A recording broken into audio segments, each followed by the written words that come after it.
Bismillahirrahmanirrahim. Students, today we are studying the third part of centrifugation, that is the analytical ultracentrifugation. An analytical ultracentrifugation spins a rotor at an accurately controlled speed and temperature. So the ultracentrifugation means at controlled speed and at controlled temperature. The concentration distribution of a sample is determined at known time using absorbance measurements continuously monitored the sedimentation process. So there are some applications of the analytical ultracentrifugation, that is the purity of macromolecules. We determine the purity of macromolecules. Relative molecular mass of solute is determined by the analytical ultracentrifugation. Conformational changes of proteins structures are also determined by using the analytical ultracentrifugation, and then the ligand bind study is also possible due to the analytical ultracentrifugation. So the determination of the sample purity is also one of the important application of the analytical ultracentrifugation. Analytical ultracentrifugation was invented by Swedberg in 1925, capable of operating speed at 70,000 rpm, generating a centrifugal field up to 500,000 G.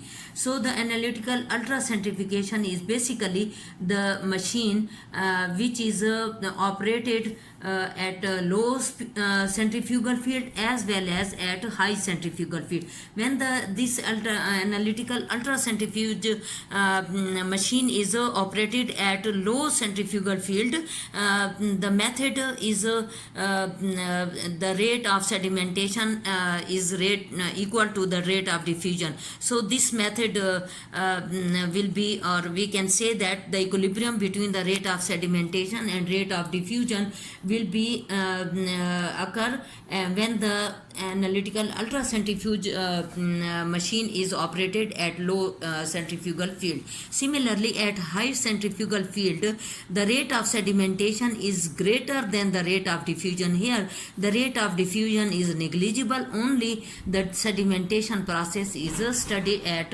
high centrifugal speed.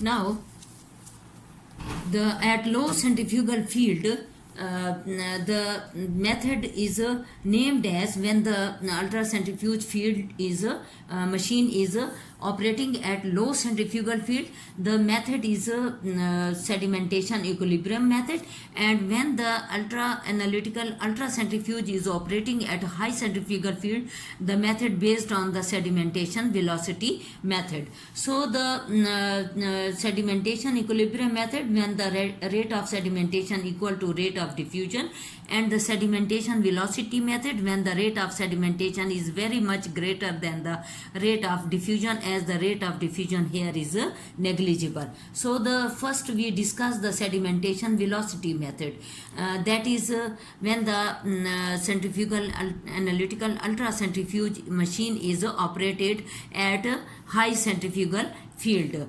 So the sedimentation velocity method, in this method, the sharp boundaries are formed between the portion of the solvent that has been cleared of particles and the portion of the solvent still containing the sedimenting material. So when the boundary is formed, boundary means that one portion will be the clear, and between two clear portion, when one portion is having the solvent with the sedimenting particles. So in this way the boundaries are formed.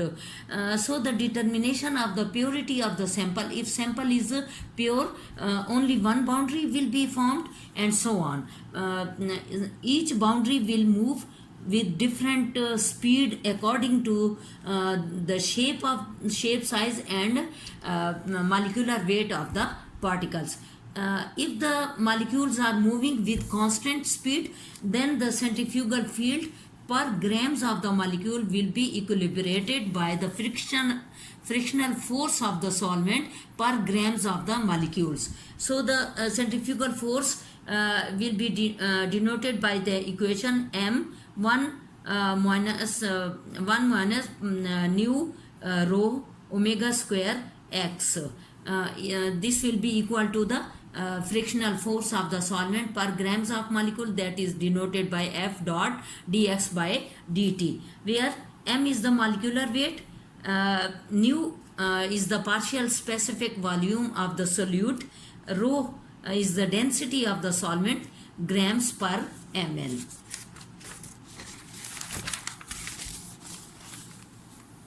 Omega is the angular velocity, that is radians per second of the rotor. F is the molar frictional coefficient. F is equal to RT by D. R is the gas constant, T is absolute temperature, and D is the diffusion coefficient. dx by dt is change in the d is the differential of x and differential of time, that is change in particles movement with respect to time. Dx by dt is equal to s prime equal to dx by dt dot 1 over omega square r or omega square x. Sedimentation, second method is the sedimentation equilibrium method, when the analytical ultracentrifuge is operated at low speed. Here rate of sedimentation is equal to the rate of diffusion. So the rate of sedimentation is denoted by an equation dc by dt s prime c dot a dx by dt. Dx by dt is the sedimentation rate or sedimentation velocity. A is the surface area of the solvent and C is the concentration. So we can express this equation in this way, that is change in the concentration of the molecule with respect to change in time due to sedimentation transported across a given surface area. Sedimentation velocity is equal to sedimentation constant multiply centrifugal field. So that will be equal to dx by dt dot 1 over omega square x multiply omega square x. Dx by dt 1 over omega square x, that is the sedimentation velocity, and this is the centrifugal field. So dc by dt s prime equal to c a dx. Now we put the value of the sedimentation rate here, dx by dt dot 1 over omega square x multiply omega square s, that is this equation will be written as in this way, dx by dt dot 1 over omega square x, that is equal to s prime. So dc by dt s prime is equal to ca.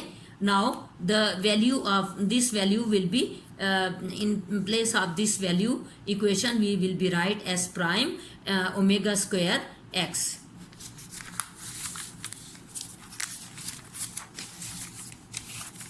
Now similarly the sedimentation rate is balanced by diffusion rate, that is diffusion rate will be denoted as in the form of equation dc by dt d is equal to d a dc by dx. So this d is the diffusion coefficient, dc is the change in the concentration with respect to time, that is with the change in with respect to time means change in time. D is the diffusion coefficient, A is the surface area, and dc by dx is the particular change in the concentration of the molecule with respect to the distance. So the equilibrium at equilibrium dc by dt s is equal to dc by dt diffusion, that is the rate of sedimentation will be equilibrated by the rate of diffusion when the analytical ultracentrifuge is operating at low speed. So now the this equation is equal to c dot a dot s prime dot omega square x, whereas this equation is equal to d a dc by dx. So Cs here A will be cancelled. Cs prime omega square x equal to d dc by dx. Now multiply both.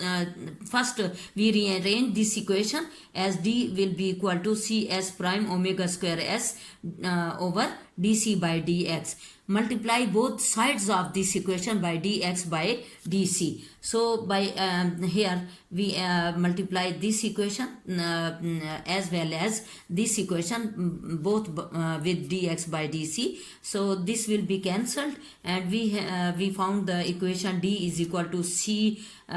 We got the equation d is equal to cs prime omega square x dot dx by dc. So at equilibrium m1 minus nu rho omega square x is equal to f dx by dt. F is equal to rt by dt, as I have told earlier that when the boundary is moving with the same speed.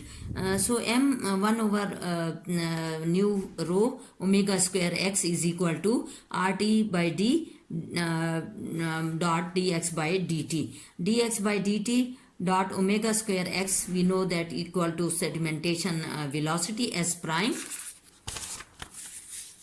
So m will be equal to, rearrange this equation, rts prime d 1 minus nu rho. By putting the value of d value को जब हम put करने लगेंगे तो d will be equal to c s prime dot omega square x over d c over d x. Here s prime value of the s prime equal to 1 into 10 raised power minus 13 to 200 into 10 raised power minus 13, and this capital S is the Swedberg constant. Small s prime is the sedimentation rate. So this Swedberg constant value is equal to 10 raised power minus 13. So we say the Swedberg constant value s prime sedimentation velocity value or sedimentation rate will be equal to 1s to 200s. That capital S is the Swedberg constant. So come to this equation, m is equal to rt s prime c s prime omega square x dc by dx. Now put the value of this d into this the main equation, this one, 1 minus nu rho. Rearrange the above equation. We got m is equal to rt, s will be cancelled, this s prime will be cancelled, rt omega square dx by dc cx 1 minus nu rho. M is equal to rt omega square 1 minus nu rho dx by dc into c. So differentiating the above equation with respect to dx by dc, we suppose dx by dc dot x dot c is equal to k, dx by dc dot x dot c is equal to k. This is a equation. X dx c is equal to k dc. Rearrange this a equation as in this form.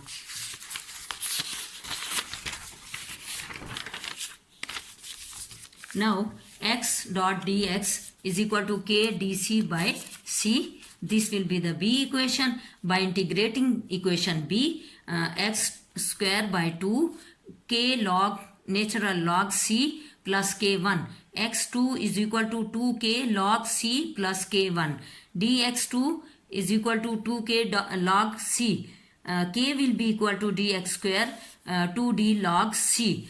By putting the value of k into equation a, dx by dc dot x dot c is equal to dx square by 2d log c. This is c equation. By putting the value from c to equation a, m will be equal to rt omega square 1 minus nu rho dx square by 2d log c.